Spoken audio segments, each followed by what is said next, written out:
Hey, welcome to World Entertainment and A Quiet Place Part 3. It's officially happening. It's moving forward. It's got a release date. We know all this, but now we're getting information about returning cast, but more importantly, a new cast. And it's getting quite filled out. So we're going to have a look at this. Plot details seem to still be under wraps, but we do get a bit of a hint from John Krasinski about a possible direction it could go in. So let's dive into this and then we'll kind of talk about the movies overall. So filmmaker John Krasinski has revealed the cast of A Quiet Place Part 3. The impressive ensemble includes 4 returning actors and 3 major new additions to the popular horror franchise. Reprising their roles will be Emily Blunt, Millicent Simmons, Noah Jupe and Cillian Murphy. The newcomers include Sinners and 28 Years Later star Jack O'Connell, Oppenheimer's Jason Clarke, and The Mandalorian standout Katie O'Brien. Was she really a standout? People wondering who the hell's Katie O'Brien? I actually had to look that up as well to make sure. It's like, is that the weird mechanic old lady? It's the girl who is, everyone kind of says, the buff lesbian.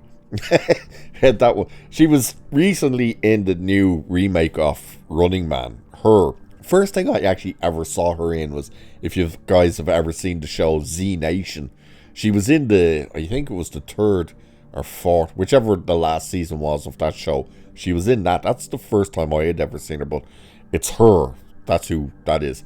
So, by the way, it's interesting that Cillian Murphy is coming back as well. So, A Quiet Place is an apocalyptic and post-apocalyptic horror film series set in a world inhabited by blind extraterrestrial creatures with a heightened sense of hearing. Plot details for the trequel are being kept under wraps. Previously, Krasinski did say of Part 3, "I'm really excited about the 3rd installment because it's going to do something that we haven't done before. The ending of the last shot is, now that the world knows about the signal that the creatures are vulnerable to, what will the world do with this answer or with this weapon? Will they be responsible with it or will they not be responsible with it?" So that's what he said. Now, the part where he says the last one ends, or it ends with the I don't think he's talking about the 3rd movie there, because that's how the 1st movie ended, with them discovering the signal. So I'm not 100% sure what he means by that thing. I also don't quite understand, which sounds intriguing, of the what will they do with the weapon?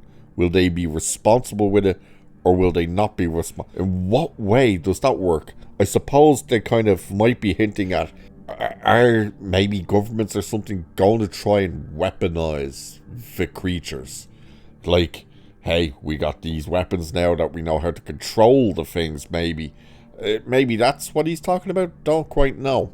So, this continues saying, there are lots of exciting places to take the story from here. Will Krasinski be among the movie's cast members? His character died at the end of the 1st movie, but he returned for a flashback in the sequel. That may be the plan for Part 3 too. But the office star isn't named in the X-Post. Now, I don't see why you'd bring him back again, because the 1st movie, obviously, he did die, sacrificed himself to save his kids. 2nd movie, the opening of it, which was the basically the invasion of the aliens, is where he was in. So I don't see where you'd fit him back into it. So I think it'd be a bit of a stupid idea, really, to put him in. It doesn't need him, but he is making this one. So it says, across 3 films, the Quiet Place franchise grossed a combined $900 million worldwide. Krasinski returns to write and direct this 3rd installment after handing the reins to Michael Sarnoski for a 2024 spin-off, A Quiet Place Day 1. Set in New York, the prequel shifted the spotlight away from the Abbott family and instead focused on new characters played by Lupita Nyong'o and Joseph Quinn. Late last year, it was confirmed that A Quiet Place Part 3 will open in theaters on July 30th, 2027, moving it away from DC's and James Gunn's Superman sequel, Man of Tomorrow, on July 9th. So it's saying here they've moved it away, but it sounds like that's just where they've put it anyway. So I don't know why they're talking about that. I do like these movies. I even like A Quiet Place Day One. I thought that was a good movie. I remember watching the trailer and thought, oh god, like, is this just going to be this, diversity type of shit? It wasn't. And it was a good story, and the performances were good in that as well. So, I do like them. The first movie, it was unique, while at the same time not being unique. You know, it was unique, I suppose, in the fact that they did things you definitely didn't expect. Like, how the movie opens. Spoiler, I suppose, if you haven't seen the movie, but when they're walking as the family, and you think these are the people we're going to be with and watching trying to survive, and immediately the youngest kid just whoop, dead. It's like the creature just whips them in the new one. You're like, oh damn, I wasn't expecting that to actually happen. So it goes from there, and you're like, okay, so where it's unique is they were willing to do that. The fact that you couldn't speak, you couldn't make noise, so you're almost watching a silent movie. But where it's not unique is the fact that it's an alien that uses sound. We've seen that type of stuff before, namely tremors and stuff like that. So that's where it's not unique. But everything else, it was unique. It was a simple movie. You're watching this one family at home trying not to make sound. Like, this slightest of sounds, these things go nuts and immediately come. But the big question, of course, around the movie was, well, what are these things? Where did they come from? And they never answered that question until the second movie, where we do see them coming down in the invasion and stuff like that. And then A Quiet Place Day One was set right as the invasion began, but in New York. Now, the one thing that movie did introduce is something I felt was a bit dumb.